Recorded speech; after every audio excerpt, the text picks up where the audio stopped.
Bona vesprada. Toni Mollà Orts, el seu segon cognom lligaria amb un altre cognom que seria Joan Fuster Hortells.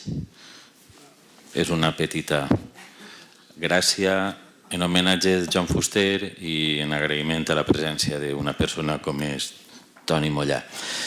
Per cert, Toni Mollà Orts, un dels seus llibres, un entre tants, com diria Estellés, té un que em parla de converses inacabades. Jo sé que crec que el país en el que vivim té bastants converses inacabades en Fuster i en tants altres persones memorables. Toni Mollà és llicenciat en periodisme, és doctor en sociologia, ha estat docent a les universitats, diverses universitats, ha estat mestre, crec que és el moment en què coneixem a trobar-nos, és autor de molts articles, de bastants llibres. Jo diria que també és un influencer, ja que estem parlant de xarxes socials. El que passa és que aquest títol crec que encara no l'havíem posat. Ell ha parlat moltes vegades de quin és el diagnòstic de la situació de la llengua. Després ens dirà, ens proposarà si ja tenim la llengua en planta, continuem tenint-la en la UCI, si ja està en rehabilitació, no sé, això ja ens ho dirà ell. El seu darrer llibre, que justament és La llengua de la plaça, el qual vos convide a comprar perquè la plaça i el mercat funcione, a llegir-lo perquè la ment, el cervell, continua sent útil i no es vici massa en veure uns canals de tele que no parlen ni de la nostra llengua, ni de la nostra llengua, ni de la nostra situació. Per tant, ahí tenim la plaça, que jo entenc que és l'àgora, que és el fòrum, que és aquell espai on segurament en una imatge tan interessant com tenim en la jornada dius exactament aquesta plaça o aquesta àgora o aquest fòrum de quin poble és? De Benasau, Todolella, Orxeta, Benifato, València, Torrevella, València, ho havia dit, no? Alacant, Elx. Bé, la veritat és que quantes places i mercats tenim a aquest país que compren, que venen, que parlen, IKEA, consum, más i más. Crec que això són de les coses que Toni ens comentarà. Toni Mollà està a YouTube. Si poseu el seu nom, apareixerà allà en l'any 1992 en una conversa on està Canal 9, Ràdio 9, està a Viquipèdia, està a l'Institut de Lletres Catalanes, escriu a La Vanguardia, està a La Veu del País Valencià, està a Facebook, en tots els llibres. Toni Mollà va vindre al primer congrés d'Escola Valenciana parlant ja de llengua i mercat. I allò tots els que eren mestres dius, home, en compte de parlar de pedagogia, ens parla de llengua i mercat, això què és? Passat el temps ja enteníem que volia dir llengua i mercat. Ha estat, si no m'enganya, un dels caps pensants, per tant, d'aquell que aporta idees sobre aquestes jornades, com haurien de ser, qui hauria de vindre, de què s'hauria de parlar. Per tant, és un agraïment també i un goig tindre-la així. Ha escrit llibres sobre manuals de sociolingüística, quina televisió pública, interrogant, encara crec que estem un poc ahí. L'utopia necessària, que per a una persona escèptica, com bon fusterià, és una afirmació interessant. Ha fet llibres de combat tan útils com a la Safor en valencià i ara ho lliga en un fet d'actualitat com ara diu jo soc el reguard, és a dir, com tenim el pati? Bé, ja ens ho dirà. Em fa l'efecte, o hauria d'afirmar que Toni Mollà és estudiós, és sabut, és agosarat, és combatiu, és crític. Hauria de ser imprescindible per fer política lingüística útil al país en el que vivim i assessor permanent mentre esmorza a un bar d'una plaça del seu poble. Segurament, si algun dia aneu per Massalfassar a una hora d'aquelles de Champions, el podeu trobar a un lloc com la Colla dels Dimonis de Massalfassar, disfrutant dels companys, fent-se alguna birra, si és que li ve de gust, òbviament parlant en valencià i pensant en valencià. Toni Mollà Orts. Gràcies. Moltes gràcies. Ja s'heu donat compte que Vicent és amic de fa molts anys i el resum de tot el que ha dit és que soc molt major. Jo anava a dir que soc calvinista, però això ja sabeu. Soc calvinista en B bilabial, ja que hi ha molt de lingüista, i en B labiodental.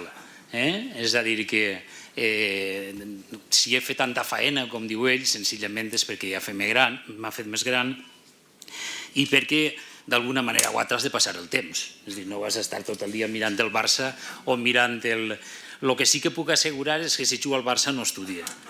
De manera que tots tenim les nostres prioritats, però sí, una vegada has arribat a la seixantena i mires darrere, en efecte, has fet una miqueta de faena. No saps si has canviat molt, que és això que voldries, de dir, bueno, he anat avançant, però sentint algunes coses que ha dit Vicent, me fa l'efecte que en certs temes no hem tret els peus de la panera, perquè continuo escrivint de moltes coses que ja escrivia fa 30 anys, i això no crec que siga un fet, diríem, de lleialtat, sinó és, d'alguna manera, ho considero com un fracàs públic, perquè si de vegades quan he de fer un article, l'altre dia ho pensava, ara que faig un article quinzenal a La Vanguardia, i moltes... El pitjor que li pot passar a un columnista, almenys és com jo ho pense, és no tindre tema, perquè és perillosíssim, no?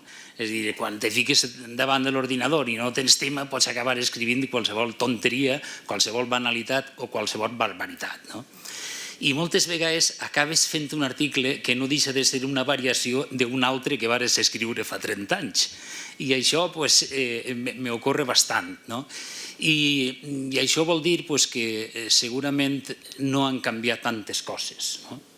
I és una de les coses de les que parlaré al llarg de la xerraeta, perquè segurament sí que el país, el nostre país i el nostre món en general, ara també parlarem d'això, han canviat molt.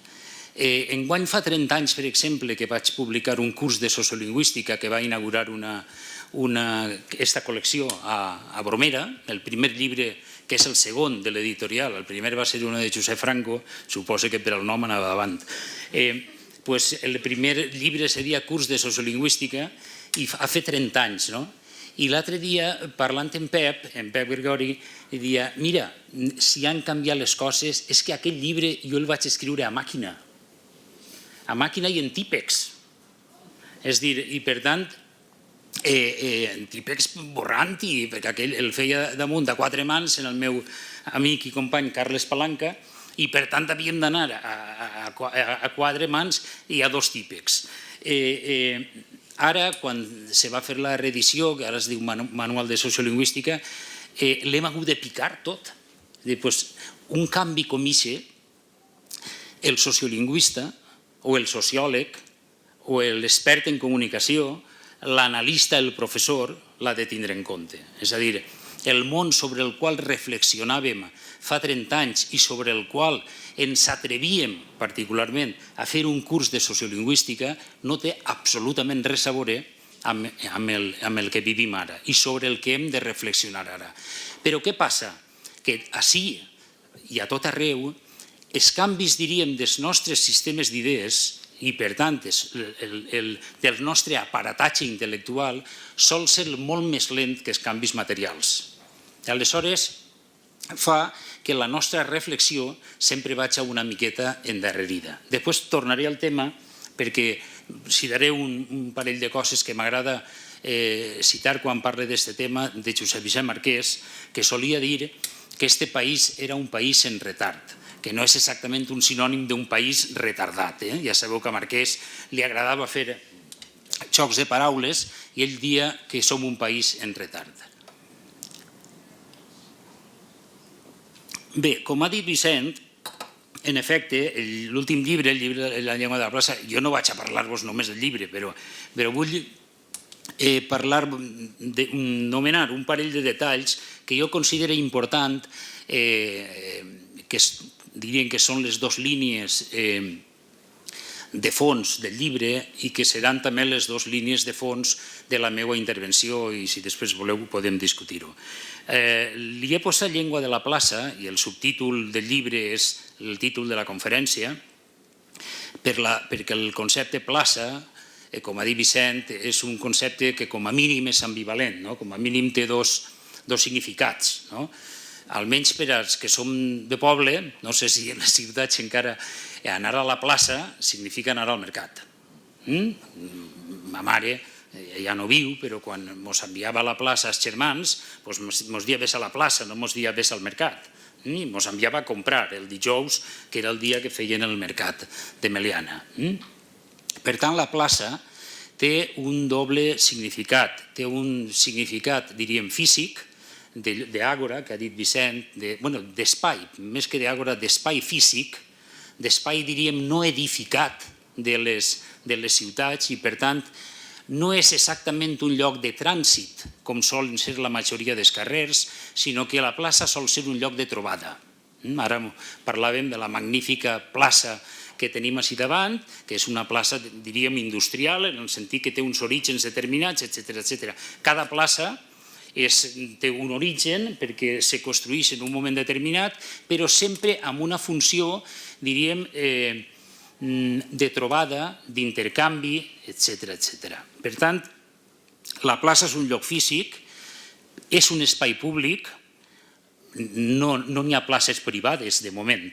A Los Angeles sí que n'hi ha, però així de moment no n'hi ha places privades, encara que un cert urbanisme que hem copiat dels Estats Units, perquè solem copiar tot allò que ve dels Estats Units, l'urbanisme, diríem, d'extensiu, d'urbanització i tot això, sí que reprodueix aquest model en què fins i tot les places són places privades i per tant generen una sèrie diríem, de vincles també socials que són diferents al de les places públiques. I això el sociòleg i el sociolingüista ho ha de tindre en compte. A banda d'això, com dic, és un lloc de trobada, és un lloc de celebració, etc. Però la plaça, és a dir, però l'espai públic, no és només l'espai públic físic. Per això, en el subtítol, que és el títol de la conferència, diu l'espai públic, el mercat i la política lingüística, perquè l'espai públic és alguna cosa més que l'espai públic físic. L'espai públic, com a mínim, hauríem de distingir l'espai públic físic, que és la plaça, diríem com a metàfora. Hi ha llocs, diríem, parapúblics. N'hi ha una frase molt bonica de George Steiner que diu que per diferenciar Europa dels Estats Units o de la cultura anglo, més que dels Estats Units, que diu que Europa és el carrer, és el cafè i és el mercat. Per a referir, i vol anomenar llocs físics o parapúblics, diríem, com llocs públics o parapúblics, com el cafè o el mercat, que d'alguna manera reprodueixen els mateixos vincles que reprodueix l'espai físic. A mi, que m'agrada molt Steiner i que crec que és un pensador d'una profunditat enorme i que cal llegir sempre, sobretot perquè és un provocador, a mi m'agrada dir que Steiner, i sense ànim de corregir-lo, s'oblidava d'una cosa, que Europa no solament és el cafè, el carrer i el mercat, sinó també és el cementeri. I no ho dic perquè el cementeri, almenys en la cultura europea, és la memòria. I en fi, els urbanistes, Eduard, que ha treballat coses d'urbanisme, segur que sabrà més que jo d'això, no són exactament igual els cementeris catòlics, per exemple, dels cèltics o és a dir, que tenen tota una funció no solament urbanística, sinó social en l'estructura, diríem, urbana de les poblacions i de les ciutats. I, per tant, a mi m'agrada dir que la nostra cultura també forma part del cementeri. Per això la cultura, diríem, de la memòria és una cultura importantíssima en el nostre àmbit cultural. No ho és tant en altres cultures. En fi, aniré deixant caure coses que no puc desenvolupar perquè serien molt llargues, però si després voleu que les aclarisca, les puc aclarir. I a banda d'això, l'espai públic és l'espai públic físic, inclòs el parapúblic, però també és l'espai públic mediat, és a dir, els mitjans de comunicació. Això és l'espai públic. I espai públic mediat que hauríem de distingir entre el que és de propietat pública o de titularitat pública i el que és de titularitat privada. Però això és una altra discussió en la qual no vaig a entrar. Si algú llegeix el llibre veurà que l'explica, perquè en principi la comunicació pública és tota d'interès públic. És a dir, la comunicació, una altra cosa és que ningú se'n recorda d'això mai. La comunicació, i especialment la ràdio i la televisió, que són concessions públiques, és d'alguna manera com l'ensenyament i la sanitat, que és quan hi ha una oferta concertada, ha de complir un servei públic que li encomana la llei. Una altra cosa és que no ho complisca. Doncs moltes vegades nosaltres li demanem a les televisions i a les ràdios públiques unes funcions sociolingüístiques i culturals, informatives, etc., que també hauríem de demanar a les privades, cosa que no fem, no?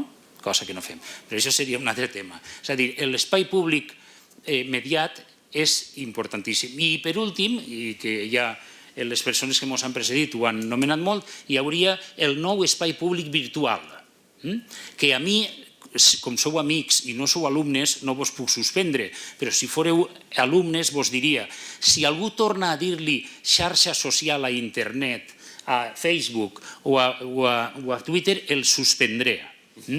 Per què? Perquè això no són xarxes socials, això són xarxes virtuals. Una xarxa social som nosaltres. Una xarxa social són els alumnes d'esta universitat. Una xarxa social poden ser els moros i els cristians d'Alcoi o els, no sé si n'hi ha així, els Boy Scouts. Això són xarxes socials que tenen una funció, com el nom indica, de vincle social. Les xarxes virtuals són una altra cosa, la qual cosa no significa que no siguin molt importants i que puguen ajudar-nos a enfortir l'espai públic social. Però, per favor, això no són xarxes socials, perquè, entre altres coses, si no, crearem molta gent ho té, una falsa identitat d'estar participant d'una vida social quan realment no estàs participant d'una vida social. Com diu, no sé qui ho dia estos dies, diu, deixa't el Twitter i baixa al carrer, no? I quan dic al carrer no dic a manifestar-se, dic que està bé manifestar-se, a qualsevol cosa, a fer qualsevol tipus d'activitat, a fer vida social, a fer vida urbana, a fer vida pública.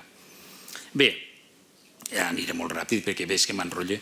Bé, si he volgut fer aquests dos detalls és perquè, d'alguna manera, i en això vos faig el que ara diuen l'espoiler del llibre, és a dir, al final del llibre, la conclusió és que aquests àmbits dels quals he parlat són els que determinen o els que haurien de determinar, des del meu punt de vista, la política lingüística. Aquests àmbits. Lògicament, ahir s'ha d'incloure l'ensenyament, que forma... M'he oblidat d'un detall, perdó. Quan parlem d'espai públic, també n'hi ha una part de l'espai públic en Europa, bàsicament, que podríem dir l'espai públic polític. I ahir inclouria jo això que els europeus hem dit, a partir més o menys de 1945, l'estat del benestar. I, per tant, me referisc a l'ensenyament, a la sanitat, és a dir, als serveis socials, és a dir, a tot allò que dota de cohesió social entre classes, entre sectors socials, i que, com sabeu, va ser un gran pacte que se va fer entre liberals o conservadors i socialdemòcrates a Europa, després de la desfeta de la Segona Guerra Mundial, com una manera d'alçar Europa i que després ha anat, diríem, erosionant-se més en uns llocs que uns altres. És a dir, jo que sé, en les cultures nòrdiques s'ha erosionat molt menys que en les cultures llatines, com és la nostra, o que les cultures centreeuropees. De fet, França, que té un estat, quan dic centreeuropees puc dir França i Alemanya, França, que té un estat del benestar molt més fort que el nostre, i ja té Macron mobilitzacions per al carrer. Imagineu-vos si els francesos visqueren així, però en fi, així els francesos se n'anaren fa molts anys i damunt els insultàrem. Per cert, abans d'anar-se'n aboliren la Inquisició, cosa que no ha fet ningú espanyol, és a dir, que moltes vegades és que no, la Inquisició la van abolir els francesos, no la va abolir un espanyol.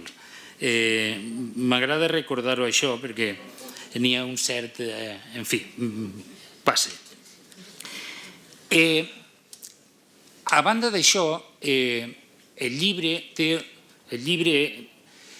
en recull articles des de l'any 92. El primer va ser publicat en Llengua i Dret, una revista de la Generalitat de Catalunya, de l'Escola d'Administració Pública, que era sobre política lingüística municipal. I l'últim és de fa poc, que va ser un debat en la càtedra de diversitat social de la Pompeu Fabra, que dirigeix José Lluís Carod Rovira, i va ser un debat sobre el que ens proposaven debatre sobre les llengües en la futura Catalunya independent. I, en fi, ahí està la meva opinió sobre això. Vull dir que n'hi ha una gran varietat de temes i aquesta varietat de temes respon, per una banda, lògicament, a l'evolució meua, però per una altra banda respon a dues coses que jo crec que val la pena reflexionar-les en veu alta. La primera és que en aquests anys, en aquests 30 anys, o en els 35, jo me dedique a aquestes coses de la sociolingüística, per dir-ho d'alguna manera, ja no és el que era. És dir, nosaltres tampoc, però la sociolingüística ni la mateixa sociologia no és el que era. I això és una de les coses que diríem que és transversal a tot el llibre. És a dir, jo començo parlant d'una manera i acabe parlant d'una altra manera. Això jo crec que és bo, perquè això mostra dues coses: l'evolució de la matèria i la meva pròpia evolució. El lector dirà si per a bé o per a mal. I en aquesta època, per sort o per desgràcia, això que diem sociolingüística, per entendre-nos, no acaba, és dir, és un concepte d'aixòs, com n'hi ha tants, que a força de significar moltes coses ja no sabem què significa, com el mateix concepte d'espai públic. I què vol dir espai públic? I què vol dir normalització lingüística? I què vol dir normalitat lingüística? I què vol dir política lingüística? Bé, doncs sociolingüística, jo tampoc tinc molt clar el que significa, després d'uns 35 anys pegant-li voltes al nano. Però he arribat a una conclusió que jo crec que és una conclusió productiva, que jo vos traspasse per si voleu reflexionar-la o inclús per si algun any li voleu dedicar això al tema. Què és la sociolingüística? Perquè portem moltes jornades parlant de sociolingüística i potser cada un des que ve entén una cosa. I potser no està mal. Això és segurament com l'amor, que cada un li dona el significat que vol. I segurament tots són bons. Segurament. Bé, jo he arribat, diríem, a la conclusió particular que la sociolingüística senzillament és una àrea de coneixement. No m'atrevisc a dir-li una ciència social, perquè crec que no ha desenvolupat, diríem, l'aparatatge teòric, la metodologia, les tècniques i això que diuen el paradigma que li demanem a una ciència social o a una ciència per a considerar-la científica. Ja sé que podríem ara discutir i les ciències socials són científiques, però això seria ja entrar en un camí. I jo crec que la sociolingüística, tant als països catalans, on la cultura, diríem, d'expressió catalana, com arreu del món, ha seguit, diríem, un doble camí. I jo, d'alguna manera, me sent hereu d'aquest doble camí, I si llegiu el llibre, veureu que n'hi ha uns articles que responen a un Toni Mollà i uns altres articles que responen a un altre Toni Mollà. Però jo ho faig, diríem, d'una forma conscient i orgullosa, fins i tot. Què vull dir en això? Jo crec que una àrea de coneixement és una àrea d'estudi, una àrea de reflexió que ha anat manllevant, diríem, orientacions materials d'un lloc i d'un altre i ha creat un conjunt, és a dir, un camp, per una banda, d'anàlisi i per una altra banda, uns objectius d'estudi, un marc teòric més o menys clar i sobretot uns interessos d'una comunitat acadèmica o no acadèmica. I per què dic acadèmica o no acadèmica? Perquè precisament en aquesta àrea de coneixement han confluït dues tradicions. Una, que és acadèmica, i és la que eixiria de lo que podem dir els pares fundadors de la sociolingüística, com els founding fathers, Fishman, Ferguson, etc., que no cal així fer un curs de la prehistòria de la sociolingüística, Wenrich, alguns d'ells estan publicats així, van publicar un llibre de Wenrich, que és el llibre, diríem, del 54, Llengües en contacte, un llibre, diríem, que se considera la pedra fundacional de la sociolingüística, i després vaig tindre la sort de publicar, vaig tindre la sort perquè ho vaig fer jo, d'un llibre de Fishman titulat Llengua d'identitat, i vaig mantindre, en fi, un contacte realment molt profitós amb Joshua Fishman, que, com sabeu, ens va deixar fa uns anys. Bé, i ha anat incorporant-se aquesta tradició, però una tradició que naix bàsicament als Estats Units, però que apareix a tot arreu, apareix als països nòrdics, apareix a França, apareix al context britànic i apareix a Espanya, i a Espanya bàsicament apareix en la cultura catalana i bàsicament en la cultura valenciana. De fet, a mi la primera persona que me va parlar de sociolingüística va ser, jo crec que va ser en l'any 76, que vaig anar quan era mestre, quan estava estudiant per a mestre, a la primera escola d'estiu de Bellaterra, i vaig tindre dos professors que m'han marcat molt. Un va ser Marta Mata, que va la teòrica, diríem, de la immersió lingüística, i després Francesc Vallverdú, que me va parlar de coses que jo no havia sentit mai. I va ser gràcies a Vallverdú que jo vaig descobrir a Rafa Niñoles, del qual després he esdevingut un gran amic i, si ell m'ho permet, un gran deixeble, o gran no, però un deixeble. Vaig descobrir a Lluís Seracil, a Vicent Pitarch i altres, i que una tradició que jo considero importantíssima, especialment en el cas de Rafa Niñoles, que no perquè sigui amic i no perquè li feu un homenatge, considera que és un dels punters, no de la sociolingüística, perquè a ell no li agradaria de més que li diguereu això, no li agradaria gens, sinó de la sociologia aplicada a la llengua o al pensament. El primer llibre que publica Rafa Niñoles és un llibre sobre opinió pública, en el 60 i pico, un llibre que jo descobrisc abans del llibre d'Habermas sobre l'opinió pública, i després Rafa ha publicat llibres que no són estrictament de llengua, de sociologia de la llengua, però que són imprescindibles per al que diré després per entendre la sociologia de la llengua. Per exemple, el seu darrer llibre, que és El País Valencià, l'Eix Mediterrani, un llibre del 92, imprescindible per a entendre les dinàmiques, diríem, geopolítiques que passen a tota Europa en aquest moment, i un llibre imprescindible per a entendre les dinàmiques culturals i lingüístiques. I a més, anys després, quan jo he descobert, diríem, els grans teòrics de lo que podríem dir el factor geogràfic, des de Jared Diamond, Kaplan, o abans de que Juliana i Boira començaren a parlar de tot això, Rafa Niñoles sabia parlar de tot això.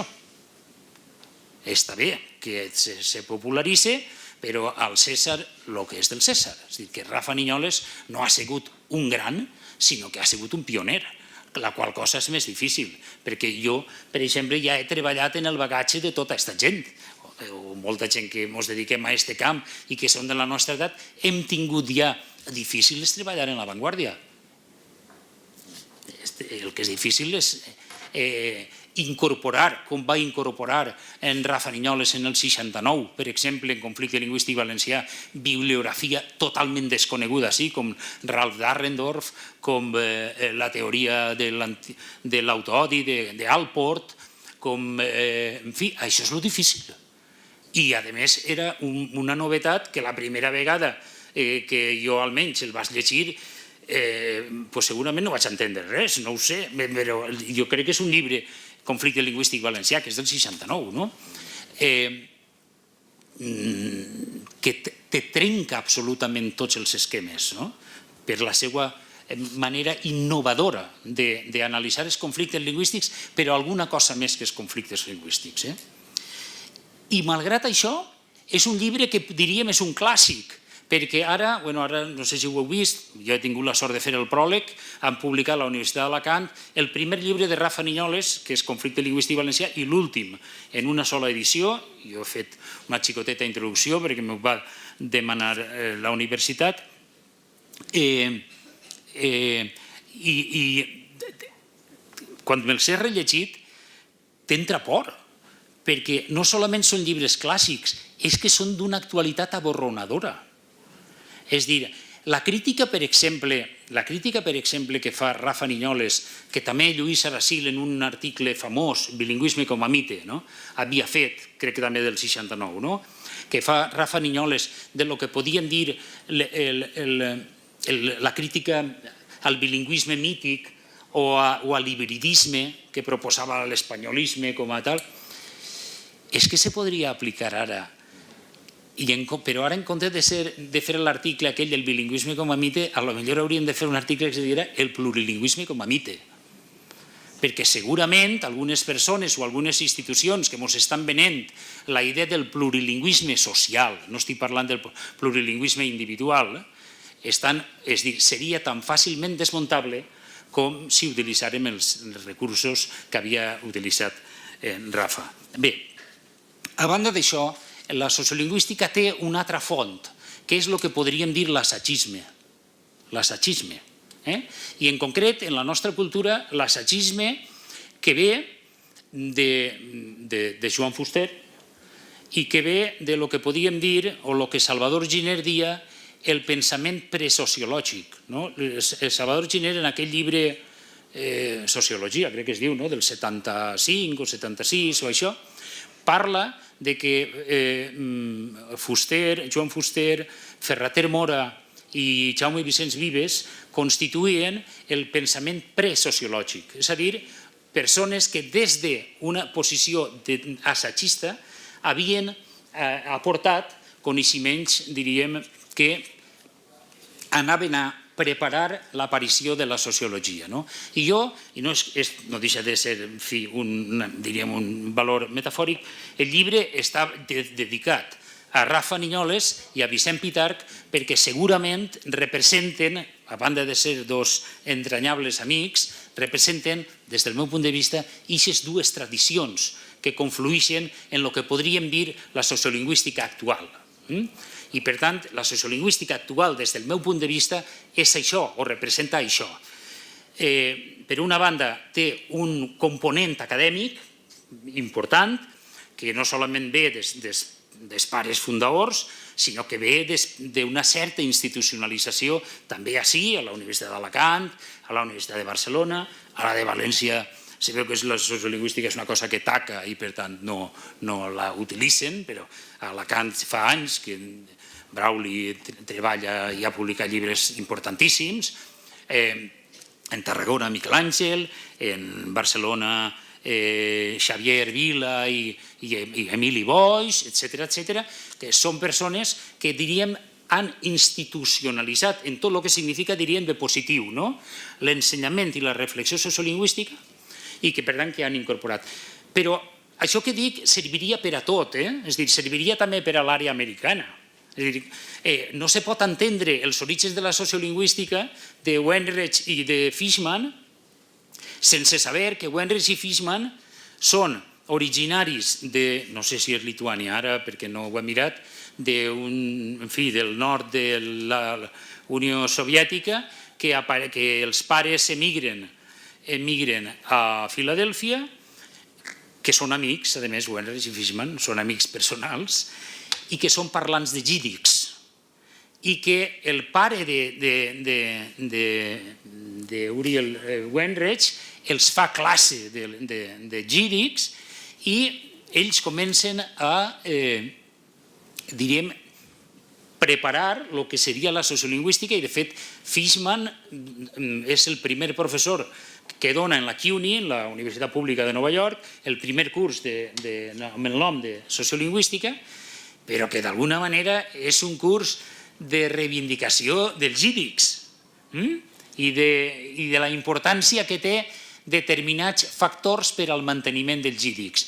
I això tampoc, si volem entendre la tradició americana, tampoc hem d'oblidar això, que ells són parlants de GIDICs, una llengua no territorial, el català és una llengua territorial, el castellà és una llengua territorial a Espanya, però no és una llengua territorial als Estats Units, després, si puc, me referiré una miqueta d'això, i per tant, les polítiques lingüístiques no poden ser igual, perquè no n'hi ha continuïtat territorial. Els castellanoparlants als Estats Units són 45 milions de parlants, però no tenen continuïtat territorial, i per tant, el contacte ha de ser un contacte mediat, i els mitjans de comunicació juguen un altre paper, etc.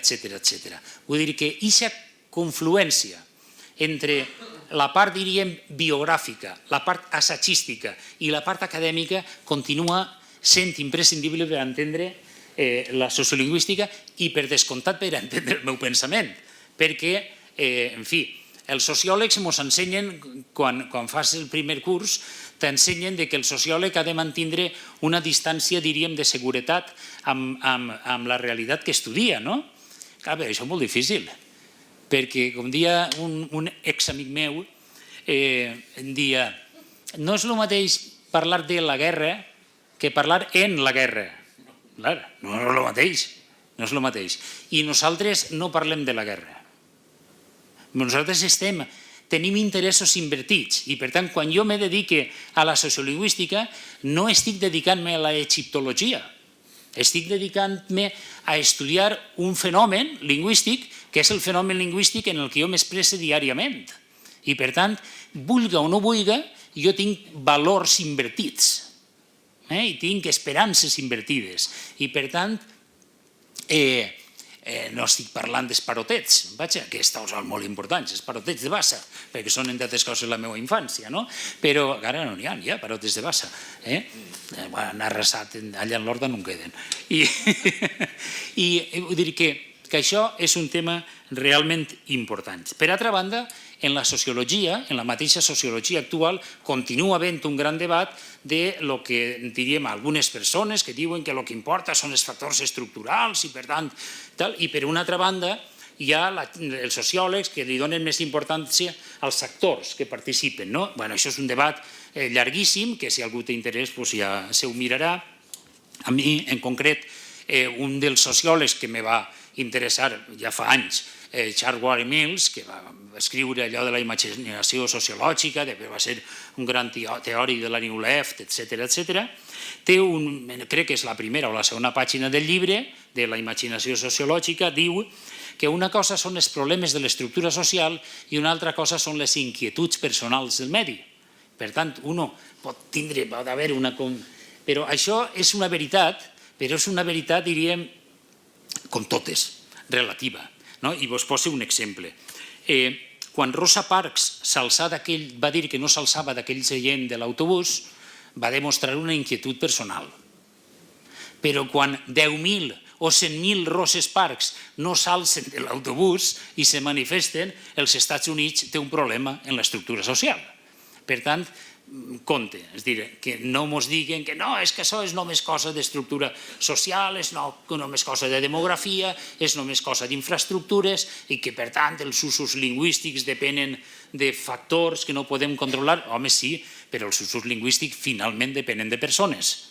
I, per tant, si sóc jo l'últim mohicano, doncs ho tinc mal, però si n'hi ha com jo 3 o 4 milions de mohicans, doncs el problema no és nostre, sinó el problema el té el que estic en contra nostra. Per tant, jo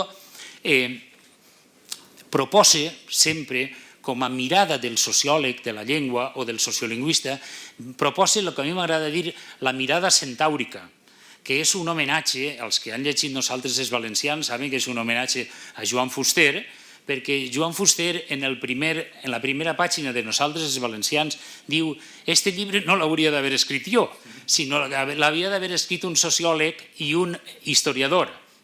I Vicent Salvador, professor de la UJI, va fer un llibre molt bonic que se diu l'estratègia del centaure, dient que era l'estratègia que utilitzava Fuster, que sense ser sociòleg i sense ser historiador ens va donar una visió. I jo propose esta mirada. En fi, podeu fer-me cas o no, és la que jo utilitze. I és la mirada que jo crec que, diríem, la sociologia que a mi més m'interessa i la sociologia que a mi més m'ha influït, ara no me referís que la sociologia d'ací, sinó la de fora, que més m'ha influït en la configuració de lo que podríem dir el meu pensament actual, doncs té aquesta mirada centàurica. I jo me referiré, vaig a citar només a dos sociòlegs que, per altra banda, i és una casualitat, són home i dona, però bueno, que són Richard Sennett i Saskia Sassen.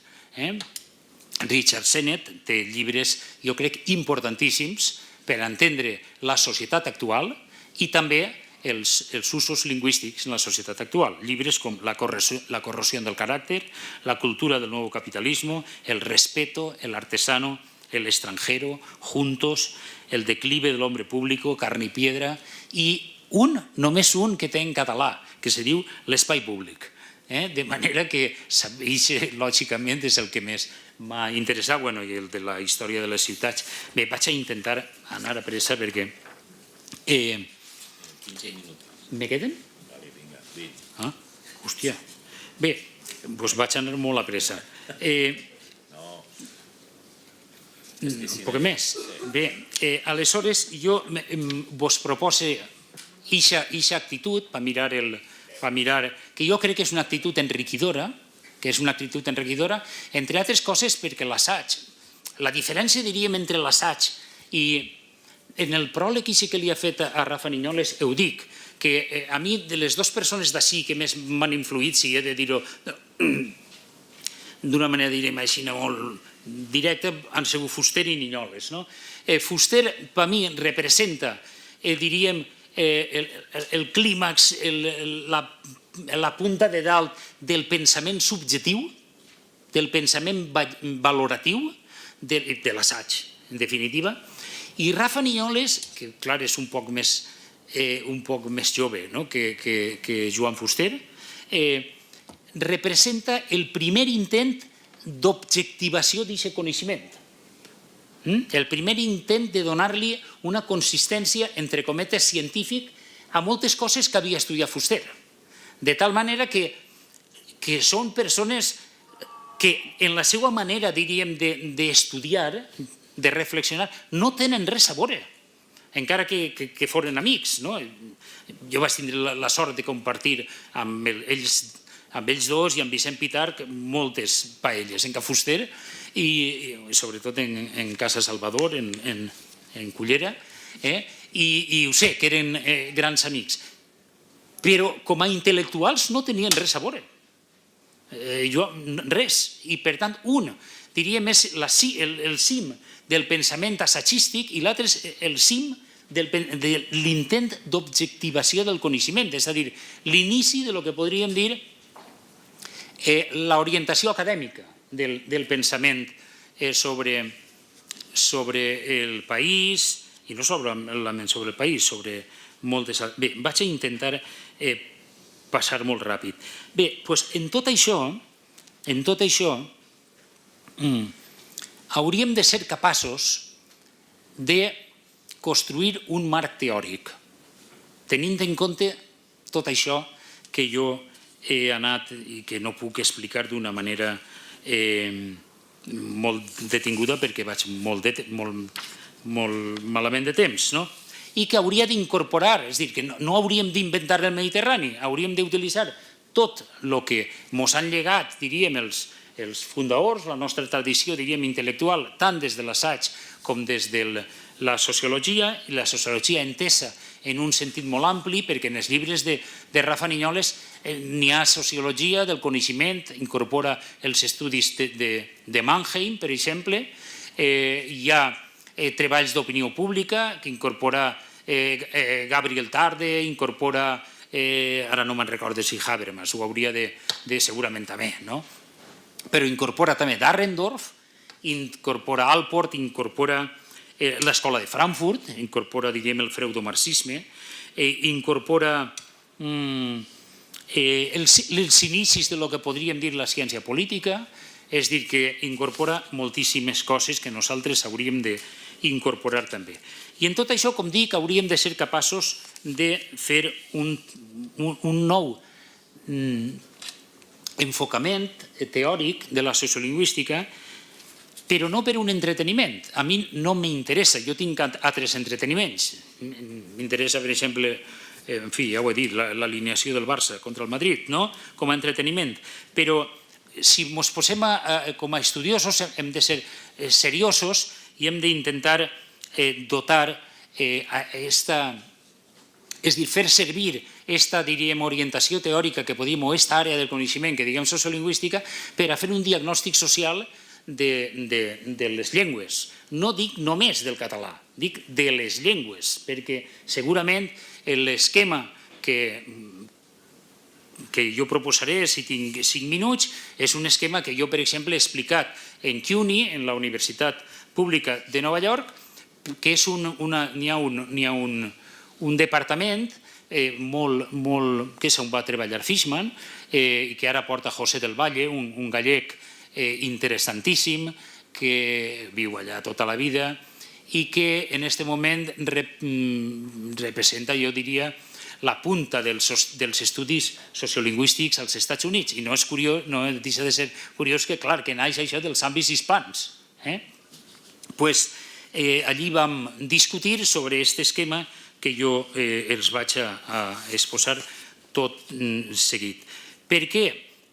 Perquè el diagnòstic que hauríem de fer sobre aquesta societat, i això és que en aquest moment, si n'hi ha alguna característica d'aquesta societat molt diferent, per exemple, a la societat que estudiava Fuster en el 62, que era una societat, n'hi havia ja discussions si era de base agrària o no era de base agrària, i aparegué allà Lluc per a dir unes coses, i Vicent Soler, i després Damià i Eduard van dir la seua i tal, i cadascú, en fi, sobre les orientacions dels estudis de Fuster. Fuster era molt simpàtic quan li preguntava sobre això, i jo li deia: qui t'ha ajudat a fer aquest llibre? I diu: només la Casa Soberano i Tabacalera. És dir, perquè era un llibre d'encàrrec i que l'havia d'escriure en 3 mesos i que la Casa Soberano i Ducados eren els únics que realment li varen ajudar. Bé, la societat actual és una societat que, diríem, la característica fonamental és que és una societat molt complexa. Això que diuen el canvi social, en la societat, diríem, de la que jo soc fill, i alguns de vosaltres, que és, diríem, una societat tradicional, de base agrària, de relacions de proximitat i tot això, el canvi social és un canvi molt lent, on viuen 3 generacions juntes, els avis, on la gent viu en el mateix poble que ha nascut, etc. El canvi social és molt lent. Després, amb l'adveniment de lo que podríem dir la societat de comunicació de masses, la tele, tot això, el canvi social i la industrialització i la urbanització, etc., el canvi se fa més ràpid. Però és que ara el canvi és instantani, pràcticament. Per tant, vivim en una societat molt complexa on el seu, diríem, vector més important, que és el canvi social, és un canvi social rapidíssim. I això, per si algú li interessa i no ho coneix, els estudis d'Edgar Morin o de Niklas Luhmann són imprescindibles, i també del Piotr, com li diuen, el polonès, el sociòleg, no me'n recorde, un sociòleg polonès que ha estudiat també el canvi social. I això, diríem, són els 3 grans mestres de lo que podríem dir el canvi social, i per entendre aquest nivell de complexitat. I aquesta complexitat abarca a tots els aspectes de la nostra vida, no solament als aspectes, diríem, socials, fins i tot a les nostres vides més personals. És dir, abans, me permeteu una broma, un se casava per tota la vida i comprava mobles per tota la vida. I ara compra mobles d'IKEA que potser duren 3 mesos i no sap si el matrimoni durarà una setmana i tal, i tots, d'una manera directa o indirecta, tenim en la família, diríem, famílies reconstruïdes i tal, que si són fills de... En fi, és una diríem, un petit exemple de lo que podríem dir la complexitat. Bé, però no hauríem de... Me bote molt, però entre en una cosa que m'importa, que ho faré en 10 minutets, que aquesta complexitat no hauríem de caure, no és una paraula màgica. Això és molt complex i com que és molt complex no se pot resoldre. Els analistes de la societat, siguem sociòlegs, siguem psicòlegs socials, siguem urbanistes, diríem, hem de controlar teòricament aquesta societat, aquesta complexitat. Com l'hem de controlar? L'hem de controlar elaborant, no sé si dir-li paradigma, controlant una manera, això que deia jo, un diagnòstic per analitzar-la. I a mi en això m'agrada molt el símil, la metàfora que utilitzava Pierre Bourdieu. Pierre Bourdieu deia que un sociòleg és una persona que té una caixa de ferramentes i en aquesta caixa de ferramentes intenta entendre el món. A mi m'agrada molt, perquè jo que tinc aquesta idea un poc artesanal de la sociolingüística, no per res, sinó perquè no he anat mai a un curs de sociolingüística i per tant, d'alguna manera, és molt autodidacta el que jo he fet, m'he construït la meva pròpia caixa de ferramentes i com soc fill d'una família on eren treballadors manuals, artesans i tal, jo sé la importància que té la caixa de ferramentes. És a dir, mon pare era impressor i anava sempre en el tipòmetre, i quan veia un escrit meu, Toni, això li falta aire. I jo, com? Que li falta aire. I ell sabia el que volia dir. Toni, ixa font és massa no sé què. Toni, ahir s'obre no sé què. En fi, era un artesà. Mentre va viure mon pare no isque ningú llibre meu mai, en una falta de tipografia. Ara sí, perquè mon pare no està. Mon pare no estudia mai, però sabia llegir els llibres i dia, en la pàgina 26 tens un error de picat. Era un artesà. El meu sogre era obrer i tenia un nivell i veníem a casa i diu, ixa porta té rostària, però com que té rostària, agarrava el nivell, posava, és a dir, la caixa de ferramentes és molt important. Nosaltres els sociòlegs és que volem, o els sociolingüistes, a mi m'ho podeu dir, a Rafa no, hem de tindre unes eines, una caixa d'eines, una caixa de ferramentes. I aquesta caixa de ferramentes què significa? Significa tindre clar què és el que hem de tindre en compte per analitzar el canvi lingüístic. Tant per analitzar el canvi lingüístic, diríem, la pèrdua, com per intentar invertir-lo. És a dir, que si no fem un bon diagnòstic, malament farem una bona política lingüística. No se pot dir determinades coses sobre el diagnòstic de la situació sociolingüística i després fer polítiques lingüístiques, no sé, repartint per els bars cartelers de verdures. Això, en fi, està molt bé, però això no és política lingüística, això serà una altra cosa, no? Això serà una altra cosa. Bé, o no se pot dir que un dels problemes o un dels factors, com jo ara anomenaré, de la substitució lingüística i la destrucció és la destrucció de les ciutats, cosa que va estudiar Niñoles en la ciutat de València, perquè ell va dir que en un llibre importantíssim, La sociologia de la ciutat de València, que després va fer una cosa semblant de les comarques centrals, amb dinàmiques que no tenen res a veure. I ell explicava que la ciutat de València és bàsicament una ciutat reconstruïda, una ciutat on hi ha molt poqueta gent que viu, on va néixer, i per tant que els vincles socials s'han trencat. I per tant els nous habitatges responen a noves coneixences que s'han establit en castellà. I que per tant, si no estudiem el canvi de la morfologia de la ciutat, difícilment entendrem el canvi lingüístic a la ciutat de València. Això, i que jo que m'interessa molt la via cívica de la normalització, li diria, Rafa, però això s'hauria de combatre amb una estructura cívica. I diu, sí, però l'estructura cívica més important que té la ciutat de València, que són els casals fallers, no fan exactament aquesta funció, sinó més bé fan una altra funció. I deixem-ho ahir, no? Aleshores, i intentem anar molt ràpid, els factors que jo considero imprescindibles per a aquest diagnòstic són A, factors econòmics, B, factors socioculturals i demogràfics, ser factors tecnològics i de factors polítics. No els havia dit, no? Els polítics. No els cite en ordre de jerarquia. Jo dic que els hem de tindre en compte tots, perquè si deixem en compte, en deixem fora de la nostra anàlisi algun, jo crec que farem una anàlisi parcial.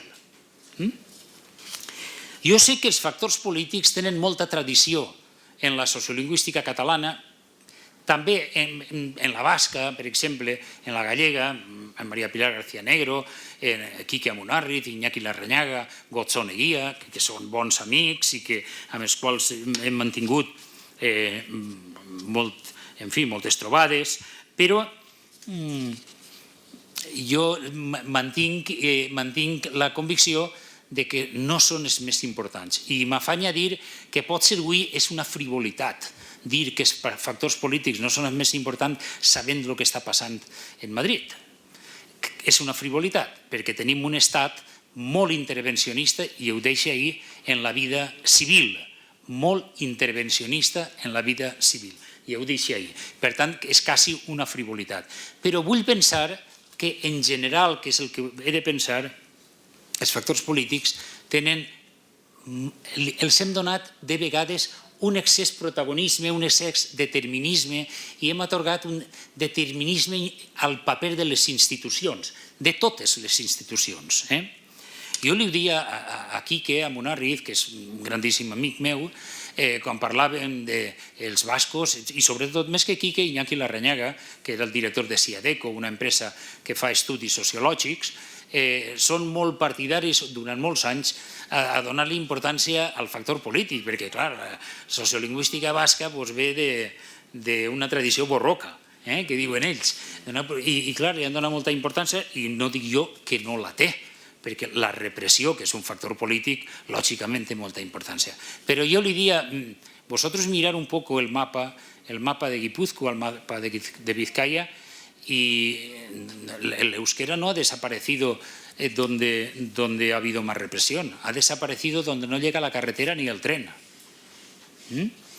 Això val també per a l'Horta Nord. Jo visc ara en Massalfassar, el poblat d'Astèrix de l'Horta Nord, un poble molt xicotet, que no té tren i que no té, en fi, el tren està a 20 minuts, el metro està tal. És el poble que més ha mantingut la llengua de tota l'Horta Nord. Fins fa poc ho era Vinalesa, també, que així tenim honorat, poca broma, però Vinalesa últimament, 10 minutets, vale.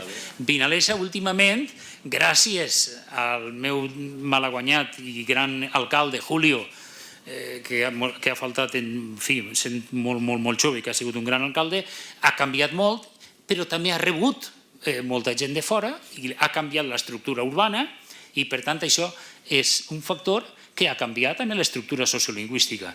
Si no estic equivocat, l'amic honorat me corregirà, però crec que va per ahí. Bé, el factor polític, lògicament la sociolingüística catalana se desenvolupa en els anys 60 i per tant en anys de reivindicació política, de repressió política, i per tant és normal que se li doni molta importància al factor polític. El mateix Einar Augen, que deia que una llengua és un dialecte amb un exèrcit i un dialecte és una llengua sense exèrcit. I Lluís Aracil feia una adaptació d'aquesta frase que a mi m'agradava molt. Diu, home, si podríem dir que una llengua és un dialecte sense banda de música. A mi m'agradava molt, perquè vol dir que no té estructura civil. I, per tant, jo en això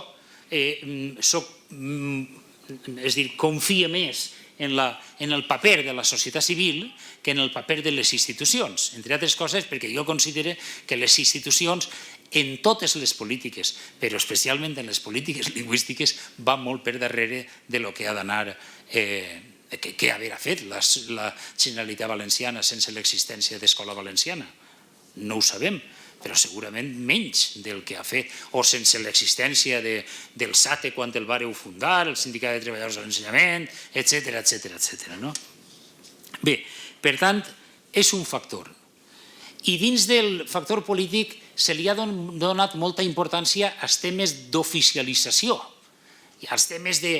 Ara, per exemple, durant molts anys que la llengua ha de ser oficial, que van haver grans polèmiques, me'n recorde de Puig Salellas, en glòria estiga, una persona que a més me va ensenyar molt també, que deia no és un criteri de cooficialitat, és de doble oficialitat, i intentava treure-li punt als aspectes jurídics i tot això. Jo no dic que no sigui important, però la llengua més important del món, més segura, més forta, és l'anglès, no? Als Estats Units no és oficial. No és oficial. És a dir, han intentat fer-la oficial 3 o 4 vegades i la Cort Suprema ha dit sempre no, això atenta contra l'esmena, crec que és la primera. És a dir, els ciutadans tenen dret a expressar-se davant de l'Estat en la llengua que vulguin i, per tant, no pot haver llengua oficial. Per cert, i en fi, ho deixo caure, tampoc tenen Acadèmia de la Llengua, però l'anglès no té Acadèmia de la Llengua. Nosaltres som tan xulos en tenim 2, però l'anglès no en té cap. És a dir, per què? Perquè n'hi ha un consens social, de que la BBC compleixi aquest paper. Segurament, no ho sé, si en el 1989, quan vàrem crear la Ràdio Televisió Valenciana, haguera complit el paper que tots esperaven que haguera complit, un paper, diríem, de modelatge, tant en els usos lingüístics com en els models lingüístics, i això seria per fer una tesi doctoral, perquè, en fi, jo vaig participar d'aquesta guerra, doncs no sé si haver hagut Acadèmia Valenciana de la Llengua, no ho sé, perquè tot, les institucions, les idees, tot depèn, diríem, a moments polítics, en moments, i per tant que se creen per a intentar resoldre problemes i segurament feren bé o mal, jo això no ho vaig a valorar. Però vull dir que no mitifiquem el valor de la política, de l'oficialitat, ni d'altres aspectes. Crec que l'únic lloc dels Estats Units que és oficial és en Califòrnia, crec, però és igual. És a dir, a ningú se li acudeix dirigir-se en una llengua que no siga l'anglès. La gent intenta aprendre l'anglès perquè és una eina de promoció social, és una eina de... Jo mateix he anat allí quan no tenia molt bon nivell d'anglès i t'ajuden en seguida i no passa res, etc. Passe, factor polític. Factors econòmics. S'oblidem moltes vegades els factors econòmics. Des que començàrem a estudiar sociolingüística han passat coses com la globalització. Si no tenim en compte això no entendrem determinats fluxos. S'ha imposat el que podríem dir el liberalisme radical com la gran ideologia mundial. S'ha liberalitzat, o dit d'una manera que no siga tan correcta políticament, s'han privatitzat grans monopolis estatals que tenien importància lingüística, s'ha deslocalitzat gran part de la producció, ha hagut un procés de concentració empresarial bestial en tots els àmbits de l'activitat econòmica. De tota, és a dir, de qualsevol tipus d'empreses, també de les indústries culturals. És a dir, l'altre dia jo feia un article que avui el 70% de l'audiència televisiva que rebem al País Valencià és d'A3 Media i de Mediaset, és a dir, de Lara i de Berlusconi. És a dir, mos queda un 30% per a Televisió Espanyola i per a totes les altres. Per tant, ja sabem en què anem a jugar. És a dir, n'hi haurà un 70% que correspon a eixos i que serà molt difícil llevar-los. El 70%. Però això ha passat absolutament en tots els aspectes. Jo els posava, als meus alumnes de periodisme, els posava en primer dos exercicis el primer dia. Una, el dia que se feren un passeig per el carrer Colón de València, jo feia classe a València, i el dia que contaren quants comerços n'hi havia i de quants amos. I me diuen, Zara, Máximo Duty, dic, el mateix amo. No sé qui, dic, el mateix amo. Tal, el Corte Inglés, un altre amo. Galeries, el mateix amo.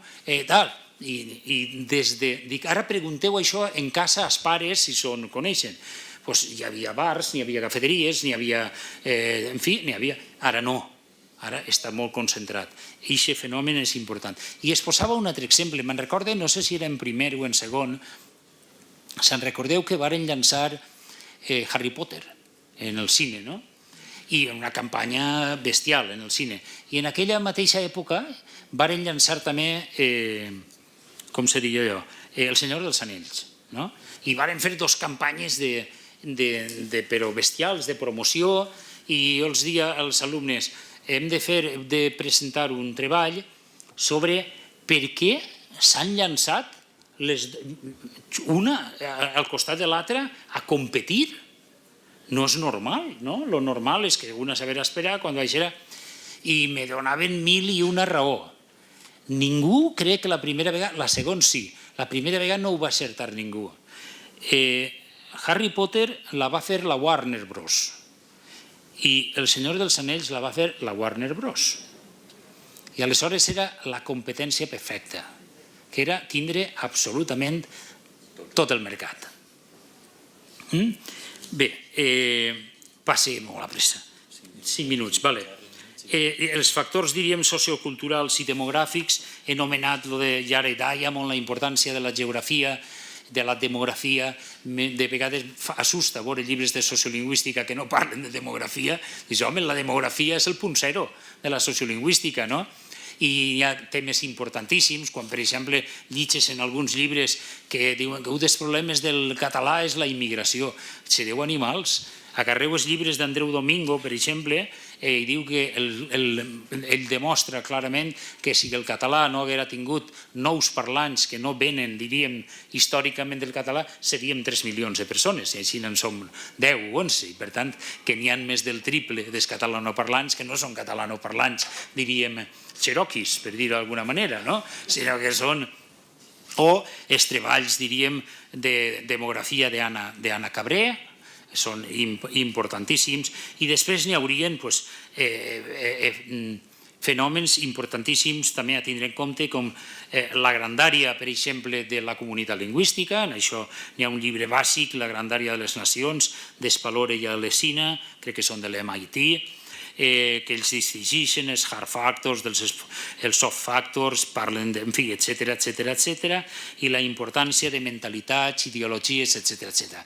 I vos conto una anècdota, acaba en seguida, una anècdota, perquè vaig tenir la sort, fa uns anys, d'assistir a un debat a Madrid, dirigit per Manuel Castells, el gran sociòleg Manuel Castells, un debat entre Alain Touraine, francès, i Antoni Giddens, anglès, i parlaven del que vos he dit abans, del canvi social en la societat actual. I van tindre allí una bronca però monumental. Un parlava dels canvis socials que s'estaven perdent, o que s'estava perdent en França, etcètera, i tal.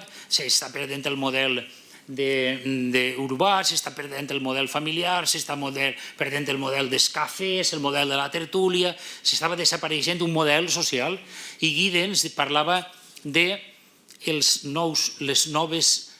fenòmens socials que estaven apareixent nous, els nous models de família, les noves relacions, els negocis online, etcètera.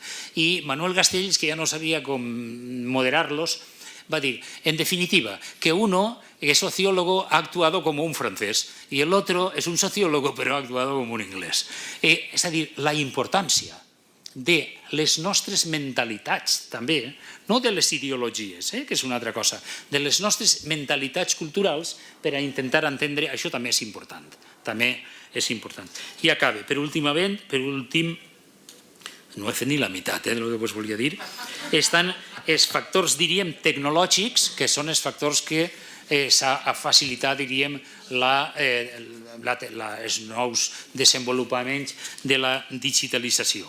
I no m'estenc, perquè això ja veig que en parlareu més, i acaba de tot.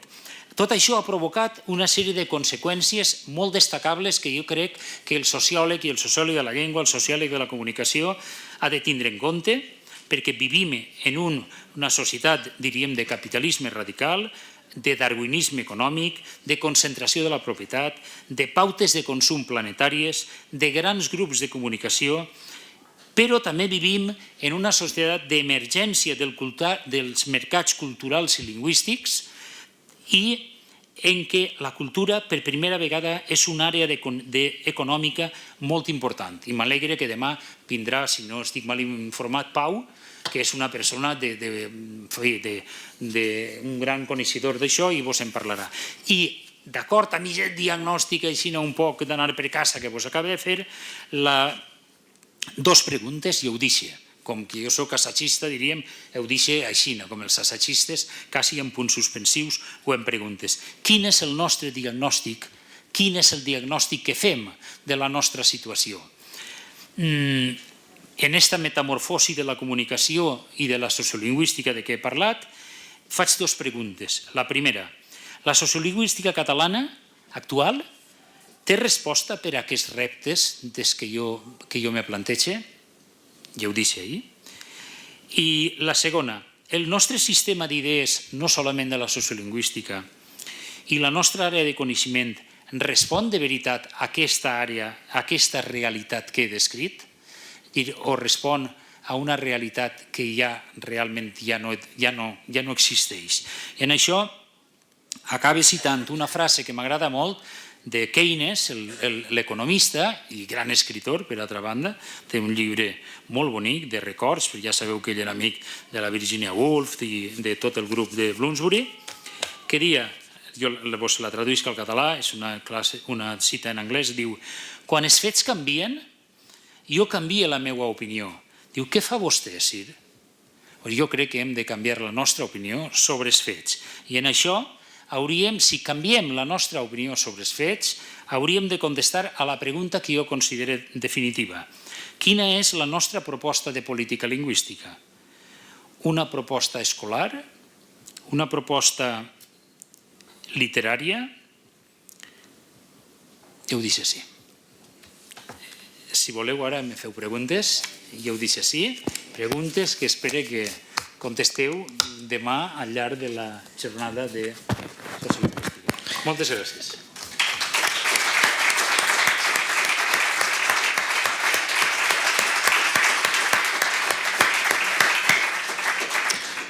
En cap moment volia que Toni Mollà deixara de parlar.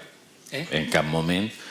Venia molt al cap que haguem pogut estar en Rogle, també hauria estat interessant, que haguem pogut demanar la paraula, la podeu demanar ara i tampoc vull que se'ns acabi el temps que tenim fins les 8 per a passar al mercat cultural de disfrutar de la música en valencià sense xirimita, reivindicació, però amb gust a país i fent cultura segurament més moderna que dels anys 60, el tall, etc. Però vinga, si teniu preguntes, ara és l'hora perquè ella ens n'ha fet.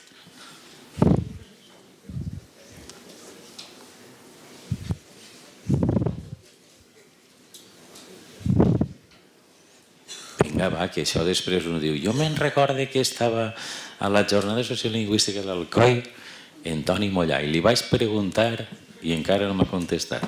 No ho sé. Pregunta tu. Pregunta jo.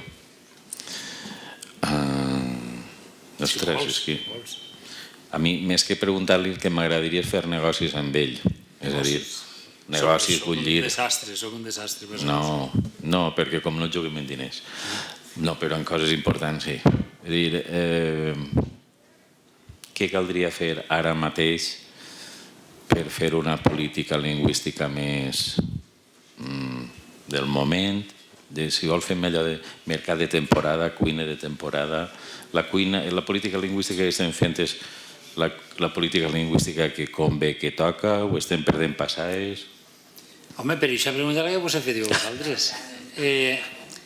Home, però en qualsevol cas jo crec que sí que valdria la pena que no sé si ho fan, jo no conec el que fa les universitats ara o el que fa la Direcció General de Política Lingüística, no ho conec per dins, per tant no estic molt segur, no us vaig a criticar, per tant, el que sí que crec és que hauríem d'esforçar-nos en fer això, un diagnòstic que estiguera més d'acord amb aquestes necessitats, un diagnòstic que tinguera en compte aquests factors de què jo he parlat i que, això no sé si ha quedat clar, però que en la meva, diríem, coctelera final del llibre i de la xerrada, jo considero que la política lingüística, diríem, positiva, s'ha de dirigir a aquests àmbits, al de l'espai públic, en un sentit físic, en un sentit mediat, en un sentit virtual i al mercat. I, per tant, no estic molt segur que les polítiques lingüístiques que se veuen estiguen dirigides ni a l'espai públic, ni a l'espai mediat, ni a l'espai virtual, tot i que l'espai virtual segurament és l'espai més fort que tenim en la política lingüística, però no per influència, diríem, institucional, sinó perquè les generacions més joves, això que diuen les generacions after computer, que han nascut després de la computadora, com els nostres fills, la meva filla viu a Londres, ha viscut a Nantes, a París, ha viscut a Ottawa, ha viscut a San Francisco, i ella, diríem, actua en les xarxes socials i actua en català. És a dir, que d'alguna manera el català també és una llengua ja desterritorialitzada, no? I avui, jo ara no tinc les dades de memòria, però el català és una llengua molt forta en els àmbits virtuals, no? Segurament aquesta és la part més forta que tenim, no? Segurament la més dèbil és la de l'espai públic físic i la de l'espai públic polític i la de l'espai públic mediat.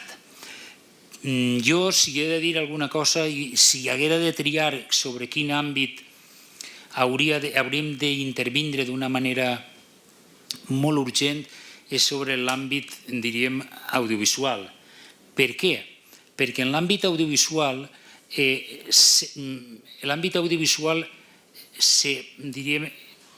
s'uneixen els dos factors que jo considero més importants de la política lingüística. Per una banda, els factors industrials, els factors de mercat, i per una altra banda, els factors públics. Jo, quan tancaren Ràdio Televisió Valenciana, que jo vaig treballar allà, jo soc, crec, segur, el treballador més antic que ha tingut la Ràdio Televisió Valenciana. Jo vaig entrar en el 88 i vaig eixir l'últim dia. I, per tant, me conec un poquet els racons de la casa. I quan la tancaren, aquella mateixa nit, en uns amics, Jardí, Manolo, uns quants amics, vam decidir fer un llibre que se diguera Reset RTBB, és a dir, que n'hi havia que resetejar-la i tornar-la a obrir. I jo en concret vaig fer un capítol, que és l'últim del llibre, on jo plantejava que el que s'havia tancat no era un mitjà de comunicació. I jo crec que, de fet, ha sigut un dels errors, diríem, de plantejament en la reivindicació de la tele. El que se tancava era la segona empresa del País Valencià. La primera empresa del País Valencià és la Ford. La segona era la Radiotelevisió Valenciana i la tercera són els ferrocarrils de la Generalitat. Anava a dir que les tres són públiques perquè la Ford ho saps que s'endú diners públics, no? Però bueno, la Ford és privada, les altres dues són públiques. Si hagueren tancat la Ford, el tancament de la Ford hauria tingut unes repercussions econòmiques tan fortes com les que ha tingut la Radiotelevisió Valenciana, perquè no solament hagueren quedat sense faena els treballadors de la Ford, sinó que hagueren quedat sense faena tota una sèrie d'empreses auxiliars. Més o menys, segons els càlculs que fan els economistes, 4 o 5 treballs externs per cada treball intern. Això és el que ha passat en la Radiotelevisió Valenciana i, per tant, s'ha destruït tot el sistema audiovisual. I al destruir-se tot el sistema audiovisual, diríem, des del punt de vista de la configuració i del model de país, és quasi tan greu o més que si hagueren tancat la Ford. Per què? perquè la Ford actua sobre el que podríem dir el sector secundari industrial clàssic. I la radiotelevisió valenciana i totes les seues indústries auxiliars actuen sobre terciari avançat. I, per tant, sobre uns oficis, uns estudis que són, és que fixen població. La prova és que això que diuen el brain drain, la fuga de cervells més gran que té el País Valencià, és la dels joves en edat d'haver entrat a treballar en això que diuen indústries culturals o indústries creatives, que se n'han hagut d'anar o que ara acabaran treballant per el model de tele que s'està fent, però això no és culpa dels gestors, és culpa de les Corts, vull dir, no és culpa d'en Marco, que ve demà a parlar, vull dir, és culpa dels gestors i de les Corts que han fet una televisió anorèctica. Una televisió en 55 milions de pressupost no pot arrossegar el model productiu valencià. La més barata, que és la basca, per a 1 milió de persones té 150 milions de pressupost. Per tant, malament poques coses podran fer en això i podran generar un sector audiovisual raquític en jornals baixos i en una demanda pública sobre el sector privat que no podrà fer múscul cultural. Això és pura economia, diríem, keynesiana, el que estic dient jo. És a dir, en períodes de crisi, les empreses públiques han d'estirar sobre la demanda del sector privat. Però bueno, això segur que els amics del Botànic, i especialment els amics de Podemos, que són els que feren la llei, s'havien deixat les idees socialdemòcrates en el bar, perquè, no sé, estaríem pensant en altres coses, però és una televisió, és una llei de la televisió i un model de televisió que si l'haguera fet el PP els correríem a gorraes, perquè és una televisió clarament neoliberal, per dir-ho d'alguna manera. I no estic fent una crítica ni sobre el model informatius, ni sobre el que farà Txelo Miralles, que m'alegre molt que hagi tornat, o sobre si Picornell farà bé els partits o no, i en quin model de llengua parlarà. No estic parlant d'això. Estic parlant d'un model empresarial. I, per tant, aquest model, és a dir, la creació d'un sector audiovisual fort i, de rebot, d'unes indústries culturals fortes és el nervi vital del que jo considero en aquest moment la política lingüística, i poso un exemple. Jo sempre dic que el català, a mi quan es comencen el català, és una llengua minoritària en el català, i es comencen a comparar-la en el bretó, en el que no sé què, dic, mira, perdona, jo no tinc res a veure en tot això. El català és una llengua nòrdica, dic jo.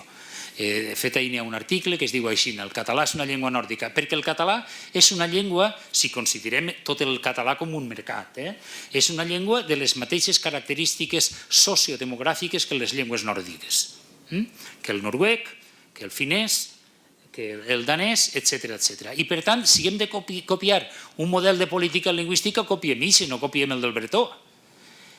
Però el model de política lingüística de les llengües nòrdiques està basat en un model cultural de suport, de gran suport a les indústries culturals per a que els noruecs, que per altra banda tots són bilingües en anglès, els noruecs, perquè no se'n vagin i per a que creen, diríem, indústria cultural en els seus propis països, amb la qual cosa fan el que jo estava dient, fixen població, que no se'n va, que la nostra sí que se'n va, fixen població, li donen múscul cultural a la indústria cultural, múscul econòmic, perdó, a la indústria cultural i influïxen sobre el model productiu de tot el país. Per què? I en això n'hi ha un organisme que es diu el CreaNord, podeu buscar-ho en Google, que és un organisme de coordinació de les polítiques culturals dels països nòrdics, que diu, això Pau, demà podeu preguntar-li, Pau en sap més que jo, vull dir que jo soc el lector de segona mà, per dir-ho d'alguna manera, però Pau és un economista de la cultura molt bo, i m'alegre molt que vinga, ja vingué a les jornades de l'Antic Testament, que dic jo, de l'Antic Testament, va vindre, ja vam portar a Pau a parlar d'economia de la cultura, si no recorde mal, a ell i a Ibarra, a parlar d'economia, perquè van ser sempre també una de les nostres obsessions. I jo crec que és importantíssim crear, el CreaNord i els estudis que s'han fet sobre l'impacte de les indústries culturals tenen unes conclusions molt clares. Per a tindre influència sobre l'estructura productiva de tot un país i influir, per tant, sobre el model del país, un sector econòmic, i ara parlem del sector, diríem, lingüístico-cultural, per d'alguna manera, ha d'arribar a un 5% del PIB, del Producte Interior Brut. I ha d'ocupar un mínim de població activa, no me'n recorde ara si és del 6 o el 7%. Estic dient-ho de memòria perquè com no era tema, però en fi, si m'equivoque me perdoneu, o li ho pregunteu a Pau, Toni va dir això i segur que està equivocat. Bé, fixeu-vos, en Espanya l'única comunitat autònoma que arriba a aquests nivells és Madrid. L'única, ni Catalunya. Catalunya té un 4% i el País Valencià, no vos rigueu, un 0,2%. Per tant, o fem una política, jo sempre acabo dient, que és una bona manera d'acabar, que en definitiva les polítiques lingüístiques són polítiques econòmiques i que o fem un gran pla de desenvolupament de totes les indústries en valencià, de tal manera que puguen influir en la població activa i, per tant, perquè els nostres fills no se'n vagin, que puguen influir en els models de ciutat perquè se crearan això que Richard Florida diu ciutats creatives, és a dir, ciutats on hi ha estudis de disseny, on hi ha estudis de sonorització, etc. Però així, això no sé si ho han plantejat, no ho sé. A mi, i en això acaba de veritat, per desgràcia, jo crec que la política lingüística del País Valencià, si he de dir com és, com pense, dic que és la política del matalafer, que és fer i desfer. I per tant, convindria que d'alguna manera s'acabara de fer ja la política del matalafer, que ningú se creguera dels que arriben ara a la política lingüística, a la tele, que no se creguera que no cal inventar el Mediterrani, que n'hi ha moltes coses que estan fetes i que estan fetes bé, que n'hi ha... Quan nosaltres començàvem a doblar per a la televisió valenciana, en el 1988 ja teníem grans estudis, Somàgic, Tabalet, de Lluís Miquel, que doblaven pel·lícules i les doblaven en una qualitat. Jo me'n recordo quan vaig anar la primera vegada a Somàgic i me van ensenyar el doblatge d'una sèrie que es deia Aigües avall. I jo me vaig quedar flipat. Dic, això ja ho podem emetre. I això ja ho podem emetre, 88. I ara han desaparegut els estudis de doblatge. Hem de tornar a ensenyar a doblar. És bestial. Han desaparegut les productores. És a dir, no pot ser que ara necessitem fer un magazín i hagin de contratar, no sé, a Sequoia o a Lavínia o a Mediapro. No, hem de fer productores valencianes. Hem de fer productores que donen faena a la gent que ix d'aquestes universitats, a la gent que ix dels estudis, crec que es fan en Gandia, de so i de tot això. Aquesta gent necessita treball, però i a més és una gent que té ganes de crear i necessitem donar-li a tot això una estabilitat, diríem, laboral, que tinguin uns bons jornals i crear múscul econòmic. Això, des del meu punt de vista, això i l'espai públic són els eixos. Si jo no conec el director general de política lingüística, no, que no el conec personalment, vull dir que no passa res, però si el conegueu, li ho digueu. Diré això el que faria Toni, però en fi, no sé si li interessarà. Bueno, alguna cosa més? Mireu com anem de... Diu, en el catxarret este meu diu les 8. Sí, anem? Mentre anem del món de les idees i del món de la ciència, del coneixement i del trellat i de les propostes esperançadores, podeu passar per un espai cultural que és la llibreria Detroit, que ha de viure i sobreviure, són xics d'ací del país que es creuen el país i tenen un negoci muntat, i baix sentirem, per favor, guiats per aquella senyor, per favor, senyor, ara se'n va.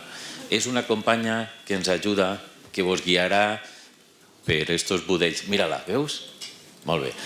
Per els budells de la universitat vos durà on ha actuat Júlia. aneu, disfruteu-la. Disfrutar també és fer política lingüística. Vinga, gràcies, fins demà. Gràcies.